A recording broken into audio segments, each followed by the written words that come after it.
Hola amigos, bienvenidos a esta edición de día miércoles que voy a iniciar recordándoles que el jueves en la nochecita hay flamenco en la Casa del Jamón. El conjunto está listo esperándolos a ustedes para que lo disfruten. Una gran música, un gran espectáculo y sentados en una mesa cómodamente, chupando, comiendo, lo van a pasar muy bien. Ahí está la dirección, Tendrini 171. Al frente, cruzando Agustina, hay un estacionamiento subterráneo, así que usted llega cómodamente, el auto queda seguro, a la salida se va también sin ningún problema. Y les quiero contar que ya están disponibles en mi sitio elvillegas.cl/tienda mis libros, los que se habían agotado. Hicimos una reimpresión pequeña, pero en fin, ahí está.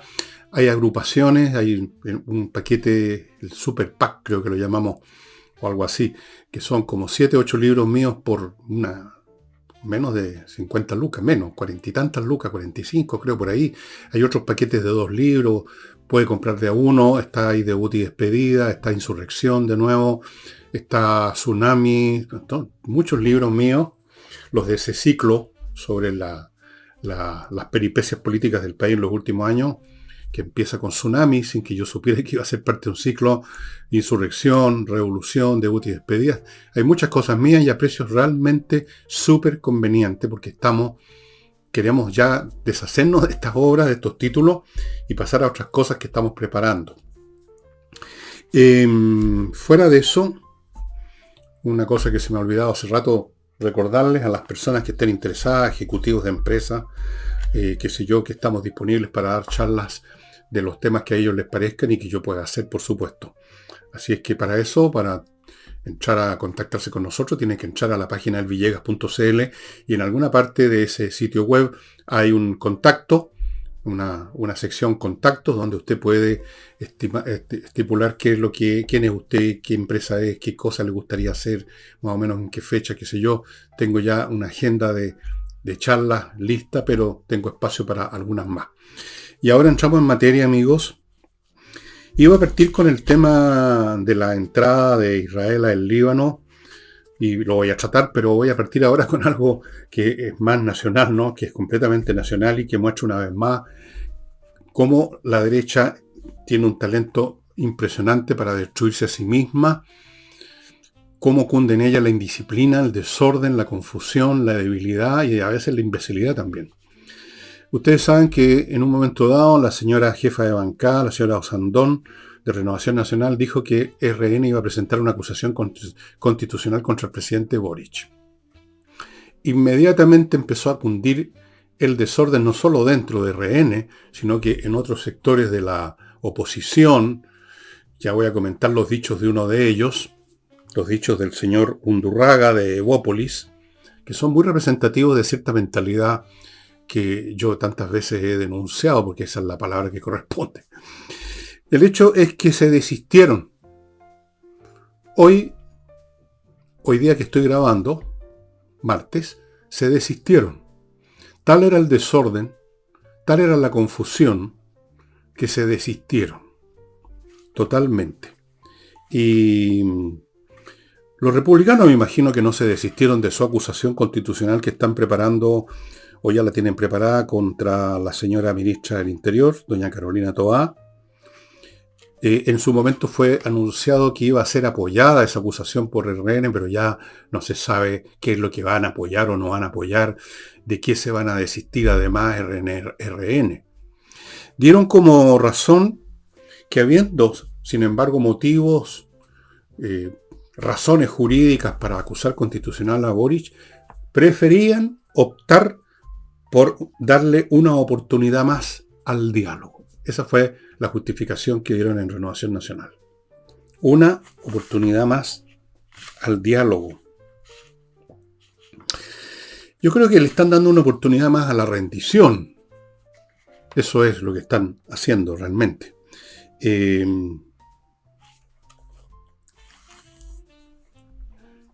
¿Cómo se explica esto? ¿Cómo se explica esta confusión? Estas opiniones.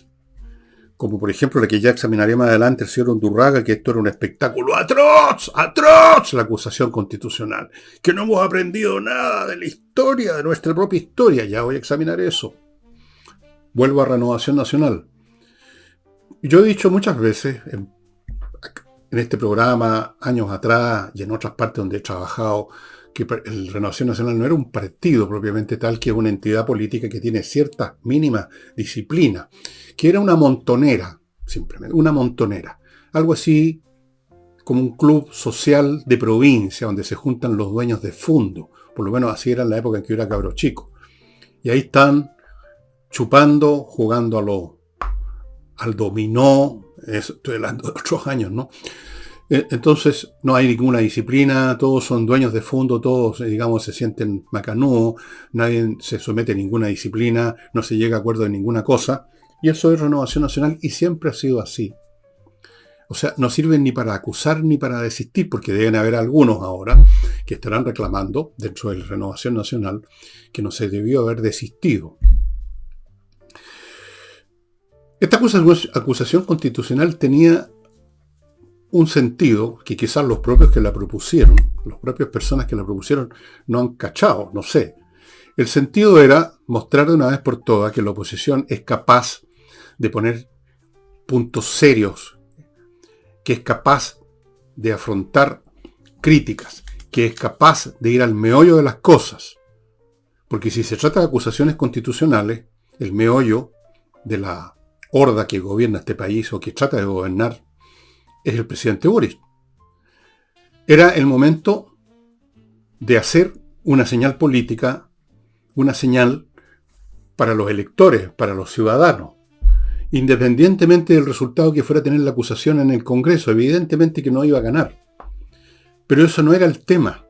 El tema era dar la impresión, por lo menos dar la impresión a los ciudadanos que tienen pantalones en la oposición, que tienen un objetivo común, que están apuntando al buque madre, que no se están yendo por las ramas, que están dispuestos a sufrir una derrota en el Congreso para hacer un punto. Todo eso era lo que le daba sentido a la acusación constitucional. Independientemente que no iba a funcionar, no iba a ser destituido el presidente de la República, evidentemente no iban a haber votos para eso.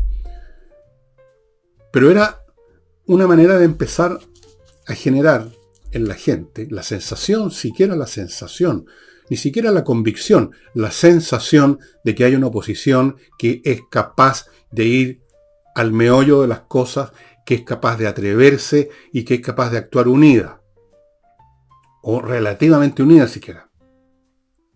Con este desistimiento muestran todo lo contrario, que están desunidos, que no tienen valor, que no se atreven, que son confusos, que son indisciplinados y que literalmente no merecen llegar a gobernar, porque voy a decirlo de frentón a esta altura.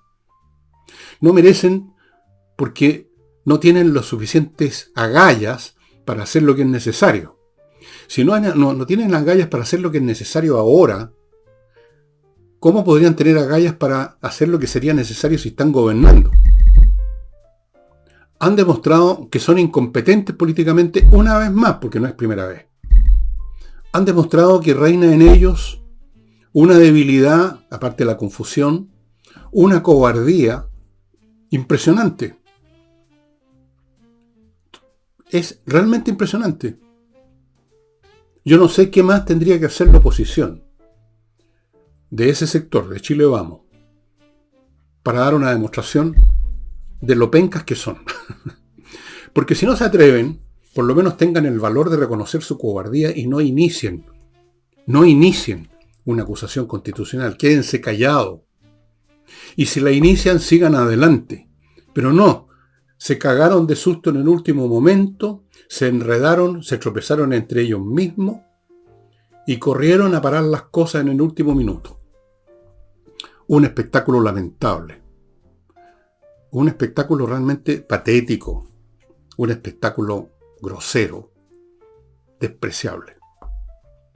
Porque todavía no, además de una falta de inteligencia, porque no entienden que en este momento lo primordial, no es obtener resultados en votaciones en el Congreso, sino que es obtener de parte de los ciudadanos que se oponen a la izquierda la sensación de que hay un ente llamado oposición, y en este caso particular Chile Vamos, que tiene una voluntad, una meta, una decisión. Que funcione o no funcione en este momento daba lo mismo. Era eso lo que había que proyectar. Pero no fueron capaces. No tuvieron valor. Se enredaron. Y se desistieron. Y le van a dar otra oportunidad al diálogo. ¿Diálogo con quién? Esto me recuerda a los tarados moderados de la Revolución Francesa que hablaban de moderación, que hablaban de diálogo, y terminaron todos con las cabezas en un canasto. ¿No se dan cuenta con quién se enfrentan? Creen que, no solamente Boris, creen que la izquierda, que está comprometida con un proyecto revolucionario que no han olvidado ni jamás van a olvidar, van a dialogar con la oposición. Van a hacer la comedia quizás por razones electorales, porque por razones electorales están dispuestos a degollar a su abuela. Van a sentarse en otra mesa, pero no van a ceder en nada importante. Ellos sí que no pierden de vista sus objetivos, que es la condición primera para obtener éxito en cualquier actividad, es no perder nunca de vista el objetivo. Y si se fracasa una vez, intentarlo por segunda vez y por tercera vez. Ellos han fracasado 2, 3 veces, 1000 veces, pero siguen en lo suyo, hasta que les resulte. Podrían aprender eso de la izquierda. Eso vale la pena aprenderlo, fíjense. Antes de continuar con esto, amigos, permítanme ir a mi primer bloque, que lo inicio con C&G Consultores. Consultores para aquellos que están involucrados en iniciativas de educación privada subvencionada, instituciones, fundaciones, etcétera, y que por ley tienen que hacerse propietarios de los establecimientos donde están operando, si no lo son todavía. Hay plazos, hay una serie de condiciones, está regulado por la ley. Si ustedes lo hacen por su cuenta, le toma 2 o más años. Si ustedes lo hacen con los consultores de C&G, les toma la mitad. Aprox, por supuesto, puede ser un poquito menos la mitad, un poquito más de la mitad, pero en promedio la mitad del tiempo. Ya lo han probado 24 instituciones que recurrieron a los servicios de C&G, que ya recibieron los créditos y están funcionando. Sigo con Torch. Ya saben, las linternitas estas, en este momento la que tenía en el bolsillo la tengo cargando después de como un mes, que la uso todos los días para alguna cosa. Recién ahora la estoy recargando en el computador. Son portátiles, las tiene usted en el bolsillo, en la cartera, en la chauchera, donde quiera. Cuando la necesita la va a tener a mano. Son potentes, resisten caída, resisten el agua y se cargan simplemente enchufándolo a un computador o a la red eléctrica, como usted quiera. Muy práctica, solamente las encuentra en torch.cl. Lomas de Millaray, el proyecto inmobiliario en la zona, en la región de los lagos, parcelas preciosas, todas provistas de agua ya, electricidad soterrada para que no se les caiga un árbol encima y fibra óptica. Un paraje precioso que ustedes están viendo una foto a pocos minutos de la comuna de Los Muermos, donde hay de todo, por ejemplo supermercado, y a media hora de Puerto Montt, donde está el aeropuerto para cuando usted tenga que viajar. Nada más cómodo, nada mejor que estar cerca y al mismo tiempo a gran distancia de todo desde el punto de vista del ambiente que lo va a rodear en Lomas de Millaray.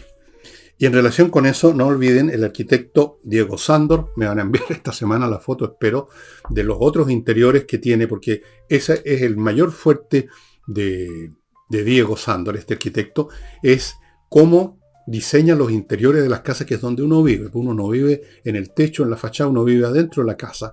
Son realmente maravillosas, yo las conozco. 2 casas diseñadas por él, son realmente preciosas. El hombre se dedica además a trabajar junto con los obreros, con los carpinteros, se mete, no sale hasta que termina la construcción, es al mismo tiempo arquitecto y constructor, por así decirlo. Pónganse en contacto con él en la dirección que aparece ahí.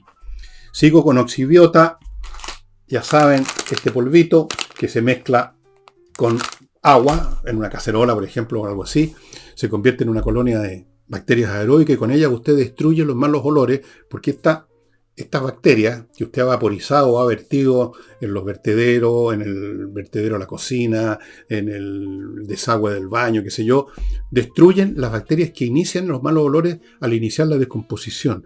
Las destruyen, no hay descomposición, no hay malos olores. Y Fastmark, la empresa chilena de carga que trae desde Estados Unidos grandes cargas para las empresas, pequeñas cargas para los particulares, con toda la eficiencia de una empresa que conoce bien los mecanismos de la burocracia chilena para llegar a su puerta con lo que usted ha comprado, ya sea una empresa o sea un particular. Bueno, vamos ahora al señor Francisco Undurraga de Evópolis, que dijo que era un espectáculo atroz y que no hemos aprendido de nuestra propia historia. ¿Qué es lo que se supone que no ha aprendido? Bueno, de Renovación Nacional no han aprendido a ser un partido nunca, por supuesto, no han aprendido a ser valientes, no han aprendido a ser inteligentes, no han aprendido nada más que meter las patas y entregarse una y otra vez en brazos de la izquierda, de una forma o de otra. En cuanto a qué ha aprendido el señor Undurraga, Francisco Undurraga. Bueno, yo creo que no ha aprendido a quedarse callado, porque en este caso, cuando uno es político, cuando uno tiene, por lo tanto, en el horizonte de sus palabras, como referente de lo que va a decir, la suerte de su bando político, qué es lo que mejora o perjudica a su bando político. Si ve que su bando político mete las patas, como él cree que las estaba metiendo, en Renovación Nacional, se queda callado.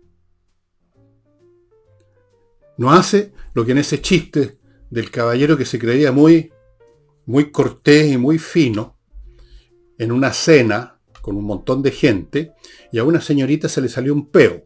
Entonces este caballero dijo, el peo de la señorita va por mi cuenta. Bueno, eso es más o menos la estupidez del señor Undurraga.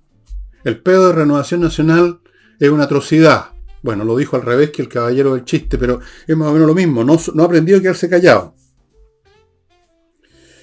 No ha aprendido de la historia de la oposición, de cuántos fracasos han tenido ya por no saber hacer las cosas bien o quedarse callados si se están haciendo mal y repararlas entre quienes son parte de la oposición a puertas cerradas para no entregarle material al adversario.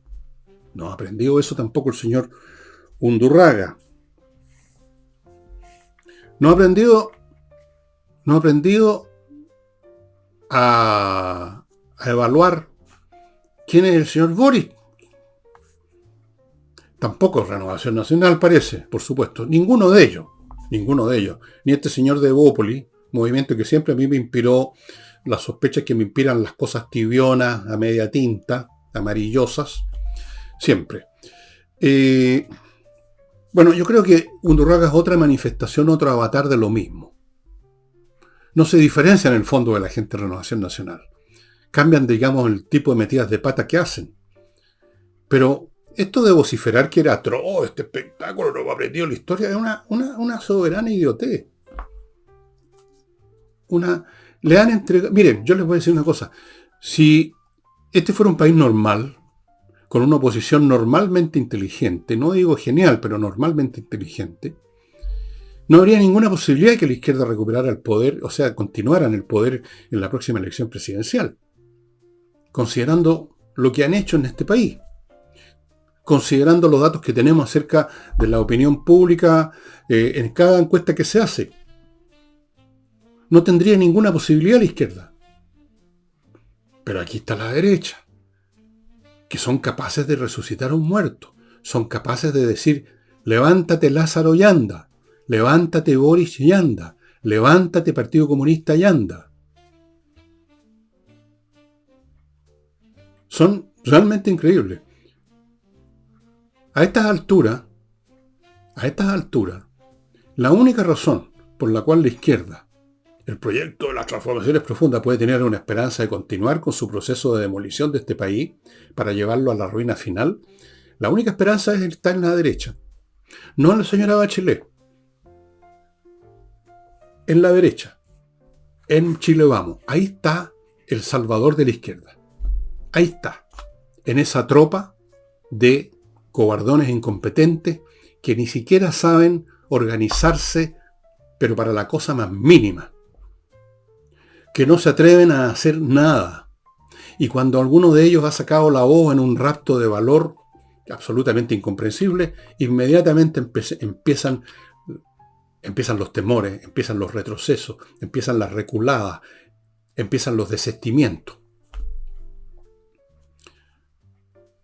Yo no puedo saber, ni nadie puede saber, cuál habría sido el resultado final de una acusación constitucional, y no me refiero a la votación en la sala, que habría sido, por supuesto, una derrota. No puedo saber cuáles habrían sido, si habría sido positivo o no, porque esas cosas son impredecibles, para unir a la gente y mantener a una ciudadanía que detesta lo que está viendo, con alguna esperanza siquiera de que haya una oportunidad que con un gobierno de oposición, que las cosas se reparen un poco, que sea. Quizás no habría sido así. Yo no puedo estar seguro. Yo creo que era lo que había que hacer. Pero ese es el punto, estimado amigo. Un partido, un movimiento o una persona, haciendo uso de su mejor juicio, tiene que tomar en un momento dado una decisión, la que le parece mejor en ese momento. Y si es necesario tener valor para tomarla, bueno, hay que juntar valor. Puede que a la larga no va a resultar eso. O sí, eso queda en manos de los dioses inmortales, podríamos decir. Queda en manos de millones de factores incalculables. Pero lo que no es incalculable, lo que es perfectamente calculable y queda al alcance de la razón y de la voluntad, es la decisión de hacer lo que en un momento dado uno considera lo mejor. Si no resulta después, mala cueva. Pero demostrar que uno no es capaz de tomar una decisión conforme a lo que le parece mejor en un momento dado. Demostrar que uno se enreda. Demostrar que uno se acobarda. Demostrar que uno no es leal con sus propias ideas. Es lo peor que puede pasar. Es lo peor. Mucho peor que cualquier otra cosa. Así es que, señora Bachelet, señores de la izquierda, pueden ustedes darse las manos como ya lo están haciendo, según buena y sólida esperanza, con una oposición tan penca.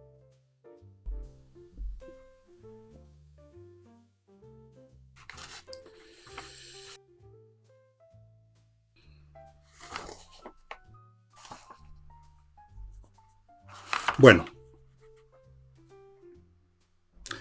nadie aprende nada, parece.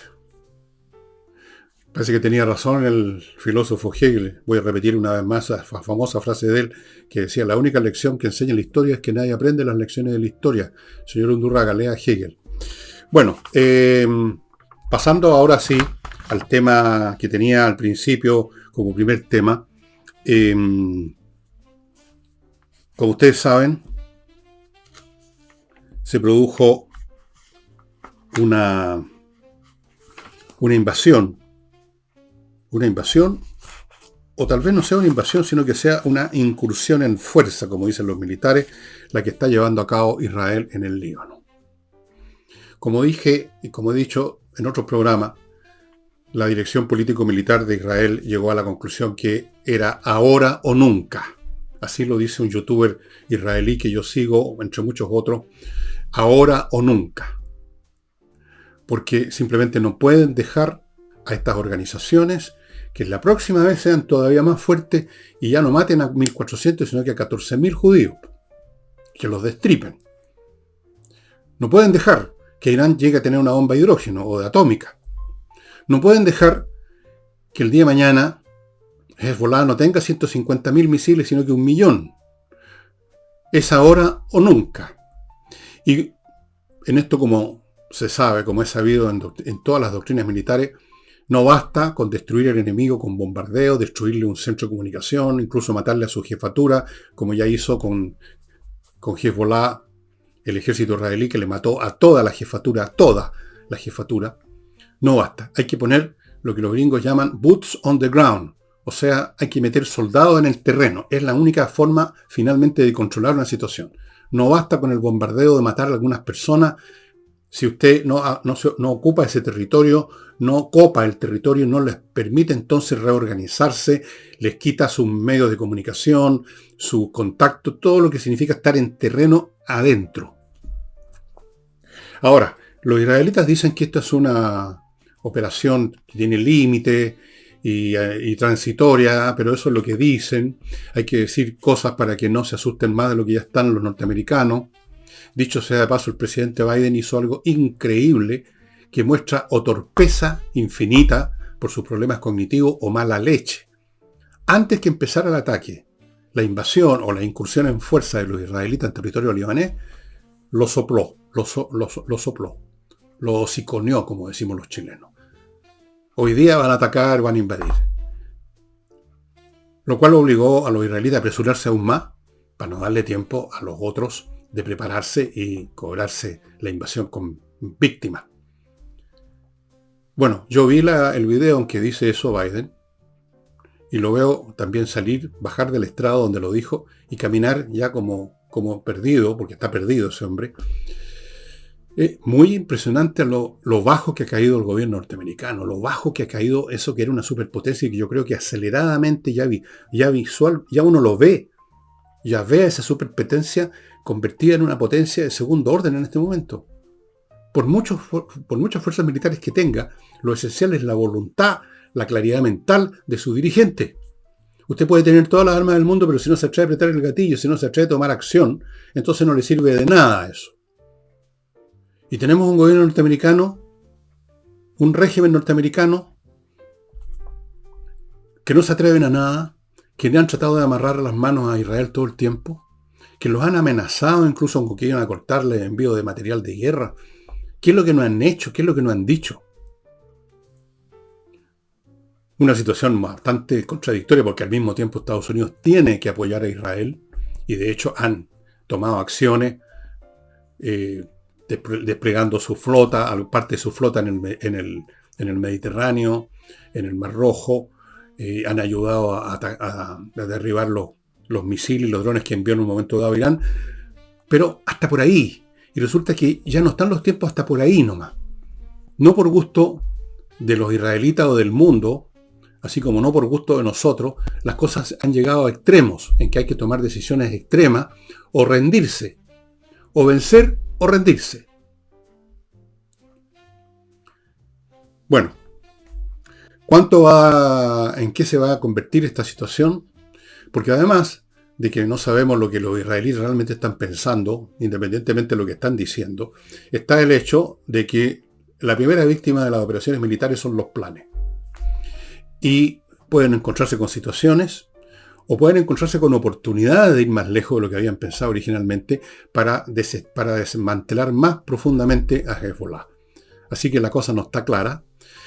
Lo que sí está claro es que gran parte del pueblo libanés, a pesar de que muchos de ellos han sufrido muertes por los bombardeos, otros han perdido su residencia, pero una buena parte del pueblo libanés está avivando. Yo he visto imágenes de los drusos, que es un grupo étnico que vive en el Líbano, como viven también en Israel y en otras partes los drusos, felices avivando la entrada de los tanques israelitas. Luego en el Líbano resulta que casi un poco más de la tercera parte de la población es cristiana, que han sido perseguidos y acosados y arrinconados por Hezbollah. También están contentos. Luego hay otros que son musulmanes, no cristianos, musulmanes, pero que no son de la variante de Hezbollah y también no tienen, digamos, muchos problemas con que los israelíes vayan a destruir. Así que es una situación complicada. Salvo que los israelitas, a diferencia de los norteamericanos, a diferencia de la oposición chilena, tienen clarísimos objetivos. Eso es muy importante. Clarísimo lo que quieren, lo que necesitan. Y eso los orienta, es un punto de referencia para todo lo que hagan. Cuando uno no tiene ese punto de referencia, un propósito claro, todo se confunde, todo se enreda, todo sale mal. Ellos tienen claro. Delenda est Hezbollah, como ya destruyeron prácticamente a Hamas. Y el próximo en la lista sería Irán, si cometen la imprudencia, el suicidio, de atacar en fuerza a Israel por segunda vez. Entiendo que el gobierno norteamericano advirtió que era inminente un ataque iraní, pero también dijeron lo mismo hace una semana o dos, cuando les mataron a un líder de Hamas en Teherán, y no hicieron nada porque se les comunicó, los propios israelíes le hicieron saber a Irán que si hacían eso se acababa el régimen iraní. ¿Se irán a atrever ahora? Los israelitas están preparados, están esperando ese ataque para ir con sus aviones y han demostrado que pueden perfectamente llegar a Irán como llegaron a Yemen, que está más lejos que Irán, y destruirle sus instalaciones nucleares, destruirle sus sistemas energéticos, de hacerlos pedazos. Todo está por verse, estimados amigos. Todo está por verse. Todo es muy complicado, imprevisible. Vamos a ver qué ocurre con esta incursión en fuerza o invasión de los israelitas en territorio libanés. Por lo que yo sé, porque hay otras informaciones que a uno le llegan por otros lados, hace tiempo ya que fuerzas especiales israelitas habían penetrado al Líbano, por supuesto de forma oscura, clandestina, secreta, para hacer una cosa que es muy importante siempre en una operación militar, que es fijar los blancos, identificar los puntos que hay que bombardear, las vías de comunicación que puedan tener el adversario, los puntos donde se concentran los principales elementos, la jefatura. Cosa que cuando llegaron los bombardeos sabían exactamente dónde pegar. Ya ven ustedes lo que le pasó al señor Nasrallah y sus compinches, que seguramente se creían muy seguros en su búnker, y buenas noches los pastores. Así que esto estaba hace tiempo. Por lo demás, toda la operación militar que estamos viendo ahora, todas las acciones que están llevando a cabo los israelitas estaban preparadas no hace semanas, ni siquiera hace meses, sino que hace años que estuvieron preparándose para este escenario. Años. No creo que hayan previsto lo del asalto de Hamas a los kibbutz y la matanza. No creo. Pero estaban preparados para algo grande. Estaban preparados para intervenir en fuerza y esta vez hacerlo en forma definitiva y aniquilar a estos grupos armados, manejados, financiados, adiestrados por Irán. Así que ahora o nunca. Si les va a resultar o no, vuelvo a lo que dije delante respecto a la acción de Renovación Nacional, uno no sabe. Pueden ocurrir muchas cosas entre medio. Muchas variables pueden intervenir, el diablo puede meter la cola. Pero hay que tener un propósito claro y firme. Y eso lo tienen en Israel. De ahí podía aprender un poco el señor Undurraga y los demás. De saber detectar en qué momento uno tiene que tomar decisiones en blanco y negro, no por gusto, sino porque el adversario tomó esa decisión y nos pone en esa situación. Saber cuándo ya no hay espacio para los acuerdos y para eso que llaman el diálogo, que en el fondo viene siendo una rendición. Rendición.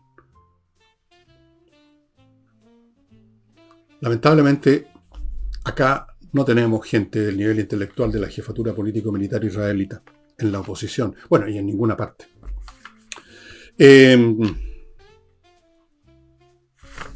Voy a pasar ahora, amigos,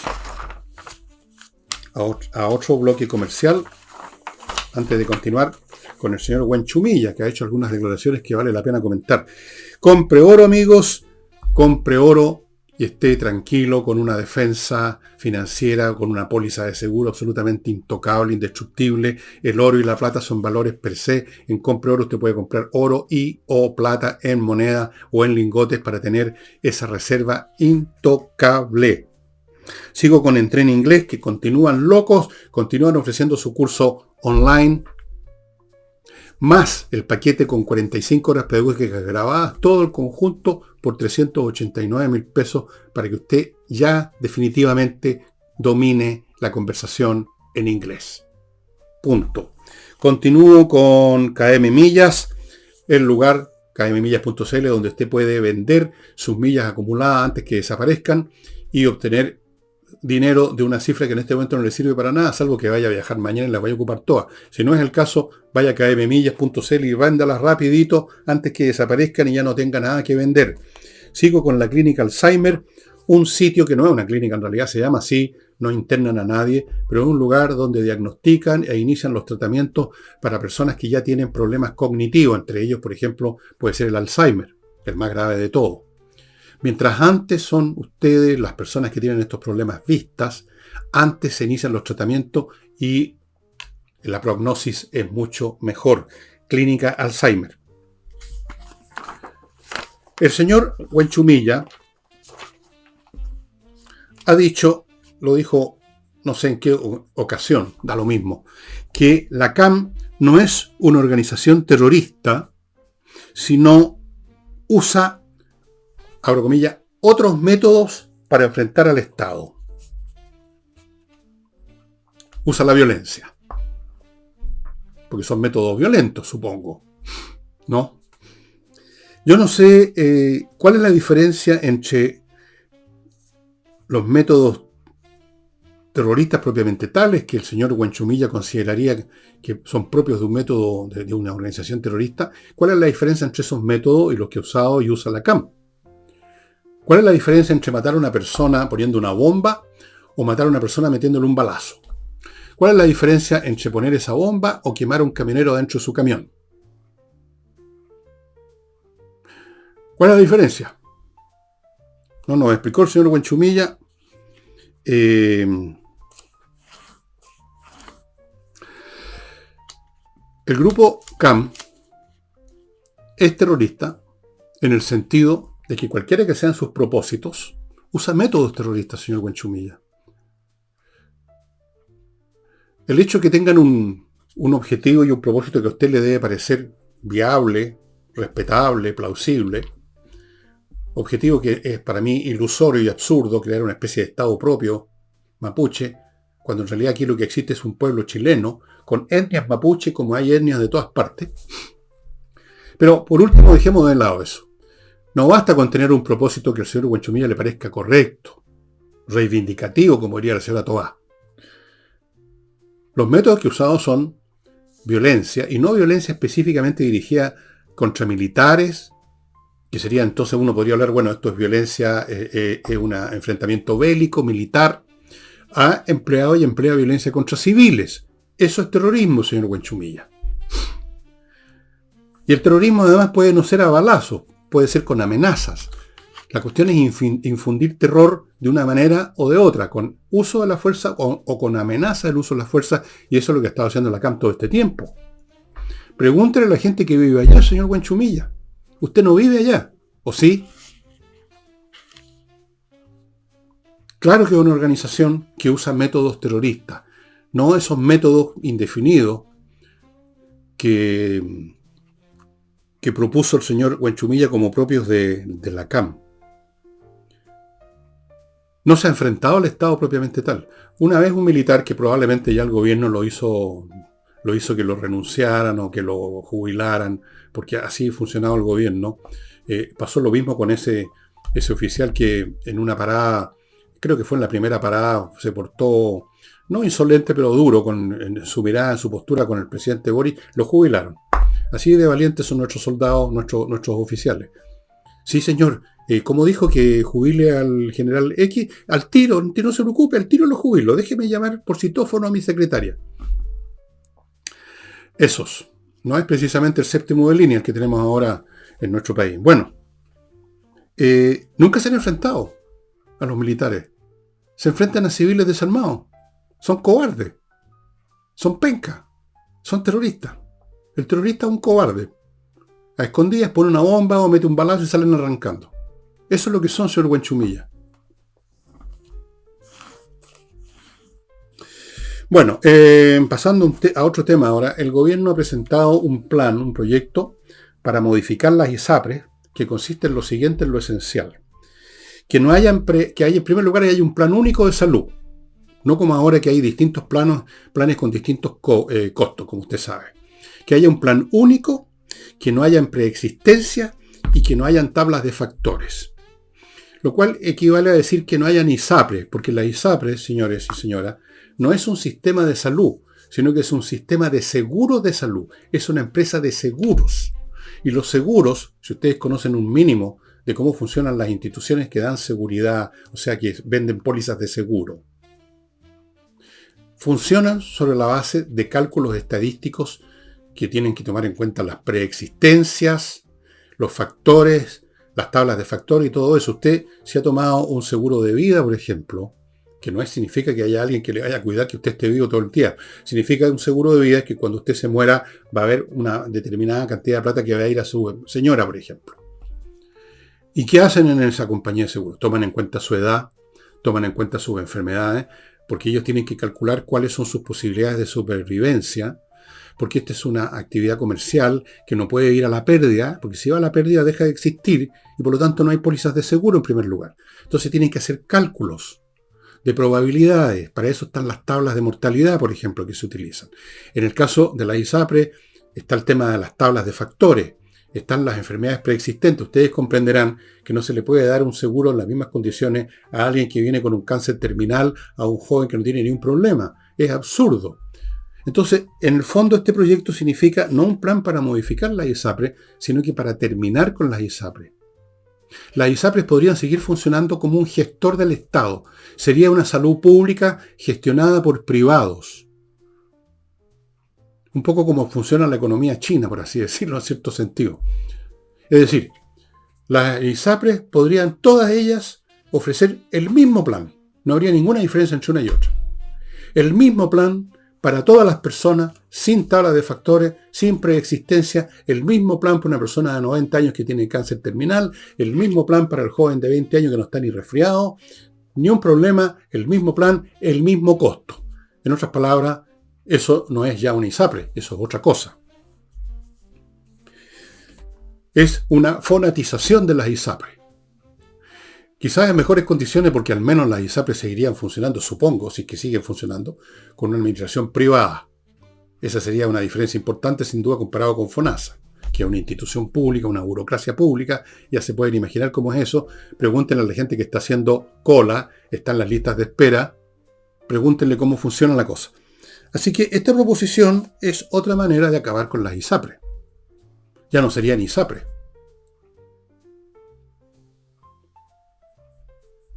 Ya no serían instituciones de seguros de salud. Serían un sistema de salud manejado en la parte contable y quizá administrativa por los privados que quieran someterse a esas condiciones. Las ISAPRES que quieran seguir funcionando así, que ya no serían ISAPRE, sería otra actividad. No se mencionaron costos ni nada.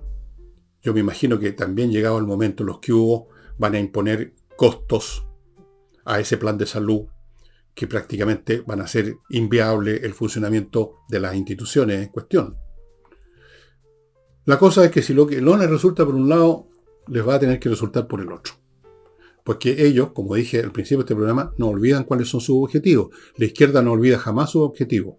Transformaciones profundas, y entre ellas está liquidar las ISAPRE, como es el tema también de liquidar las instituciones de previsión particular, privada. También hay que terminar con eso.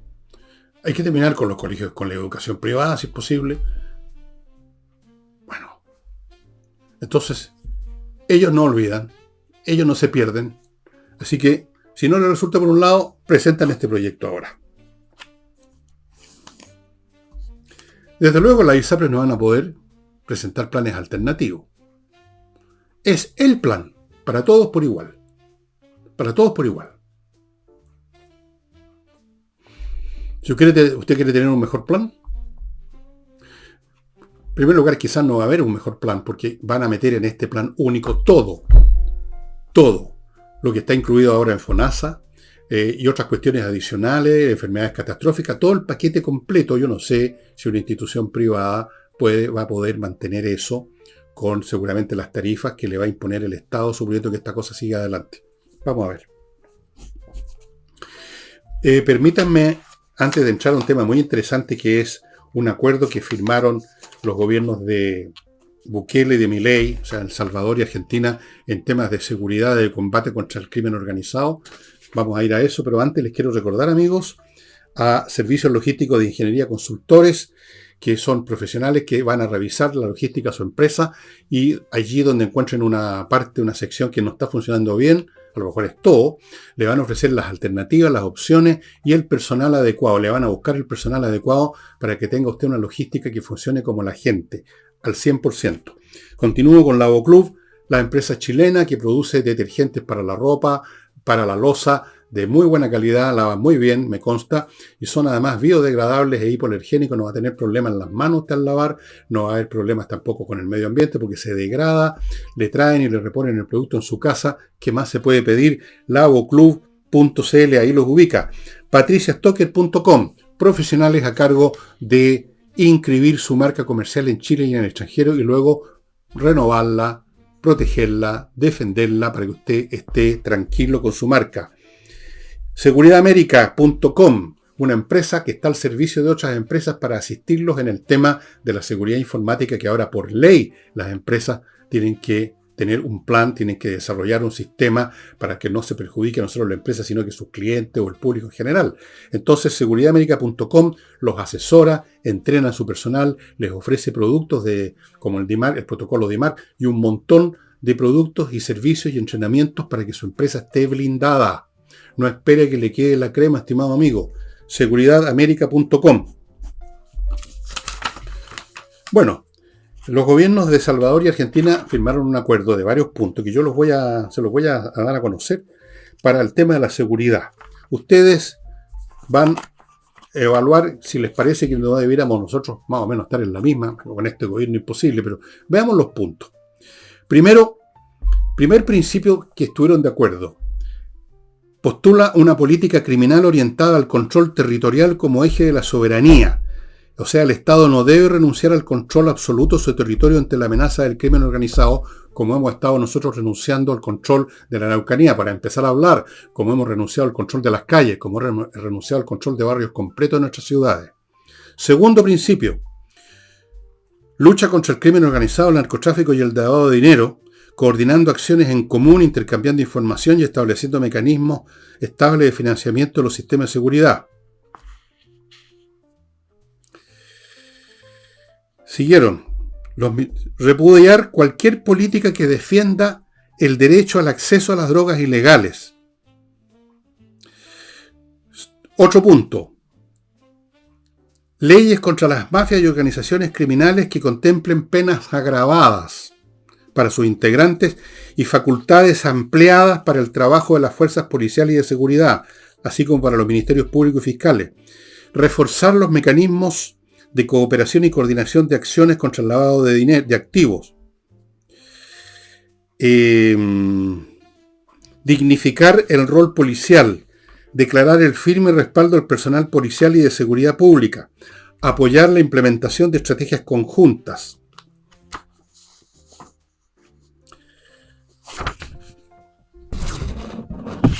Ampliar las acciones de los institutos de la legítima defensa y el cumplimiento del deber y evitar la revictimización de hechos delictivos.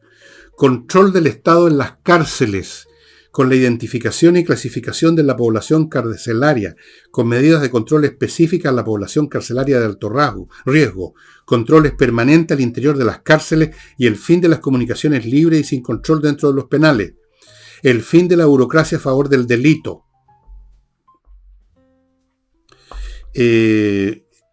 Homologar procedimientos en materia policial, legal y criminal, etcétera, etcétera, etcétera. Ya.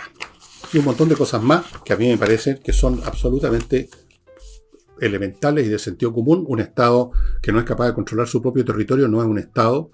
Un Estado que no es capaz de controlar el crimen que se sigue cometiendo desde dentro de las cárceles, como todos sabemos, porque desde dentro de las cárceles con celulares de otras maneras hay gallos que dirigen operaciones criminales. El reforzamiento, el apoyo y la ampliación de las capacidades de la policía también me parece obvio. Bueno, todo lo demás. El agravamiento de las penas, lo mismo.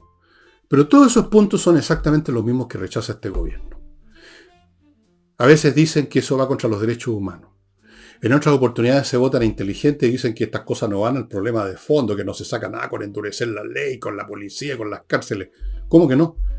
¿Cómo que no se saca nada con tener un bandido dentro de la cárcel en vez de tenerlo fuera? Especialmente si la cárcel está controlada para que no siga delinquiendo desde adentro. ¿Cómo que no pasa nada con eso? Esa excusa de que hay que ir a los temas de fondo es la excusa típica de estas personas que no quieren hacer nada por cualquier razón, y entonces sacan con esto, se sacan los balazos con esto de decir esto es una medida de parche, hay que ir a las medidas de fondo que nunca se toman. Son tan de fondo que nunca llegan hasta ellas. Además, No existen en el fondo las medidas de fondo. ¿Cuáles serían las medidas de fondo? ¿Cambiar la naturaleza humana? ¿Producir una conversión espiritual de los delincuentes? ¿Que desaparezca la propiedad privada para que no haya nada que robar? ¿Cuáles son las medidas de fondo? Hay que simplemente detener y sacar de circulación a los delincuentes, eso es todo. No hay otras medidas de fondo. Así que no se dejen engañar con eso de las medidas de fondo. Que lo que pasa es que estos son temas que vienen con, hay que tomar medidas de fondo. Hay que combatir el delito amononando las plazas para que los niñitos jueguen en las plazas. Para que se genere una convivencia. Esas son estupideces. Lo primero es lo primero. Voy a poner el ejemplo que he puesto siempre. Si llega una persona con una hemorragia terrible a una posta, los médicos se dedican inmediatamente a curar el tema de la hemorragia, no se ponen a hacerle un escáner a ver si tiene algún problema, si tiene diabetes o alguna otra cosa. Van directo al mal que se está produciendo frente a sus ojos.